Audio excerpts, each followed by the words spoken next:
Bem-vindos! Meu nome é Giovana Lima e estou com a professora Cláudia Yoshinaga para falar sobre a pesquisa, a relação entre sentimento do mercado e as taxas de retorno das ações, uma análise com dados de painel. Bem-vinda, professora. Obrigada. A sua pesquisa estuda a taxa de retorno e sentimento de mercado. O que te chamou a atenção para esse tema? Essa pesquisa ela foi feita dentro de um campo chamado finanças comportamentais, que é um braço de finanças que tenta estudar um pouquinho como características de comportamento humano podem influenciar o que a gente vê no mercado financeiro. Por ser uma área um pouco diferente de finanças, foi uma área que sempre me interessou do ponto de vista de pesquisa, né? E o que é sentimento de mercado? Lá fora, quando a gente vai falar nos Estados Unidos, publicações que são feitas lá fora, normalmente eles associam isso ao conceito de sentimento do investidor, né? O que é isso? É a ideia de você começar a incorporar características não racionais de um investidor na hora de tomar uma decisão de comprar ou vender uma ação. Quando a gente vai pensar em finanças clássicas, a ideia é de que sempre vai ser alguma notícia que vai afetar os resultados da empresa, seja para mais, uma notícia boa, uma notícia ruim, enfim. Seriam só essas notícias que seriam incorporadas e fariam com que o preço subisse ou caísse. Mas existem características de comportamento como efeito manada, que é aquela ideia de, puxa, uma pessoa começa a comprar muito a ação e aí ela acha que é um negócio bom e aí aquilo vai contagiando, todo mundo vai achando que aquele papel é um papel bom, sem se perguntar muito as razões que estão por trás disso. Isso é uma ideia de que existe uma euforia de mercado, né? Então, a ideia de sentimento de mercado é justamente capturar como é que esses traços de excesso de otimismo ou de pessimismo que os investidores têm podem afetar os preços das ações.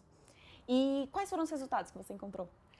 A ideia foi tentar observar como é que, de acordo com a característica da empresa, ela seria mais ou menos afetada por esse nível de otimismo. E aí a ideia foi tentar olhar se esse comportamento era impactado de maneira diferente de acordo com algumas características. Com relação à característica de tamanho, um resultado que a gente conseguiu observar é que quanto menor a empresa, o tamanho for menor, maior é o impacto dessa variabilidade de humor. Com relação à idade, também a ideia de que a gente separou a amostra entre empresas mais antigas na bolsa e empresas mais novinhas na bolsa, né? Quanto mais novinha a empresa, mais ela é suscetível a essas variações de pessimismo e otimismo. E aí você vai ter uma variação muito grande no desempenho da empresa, o retorno da empresa vai variar muito de acordo com a variação desse nível de otimismo ou pessimismo, né?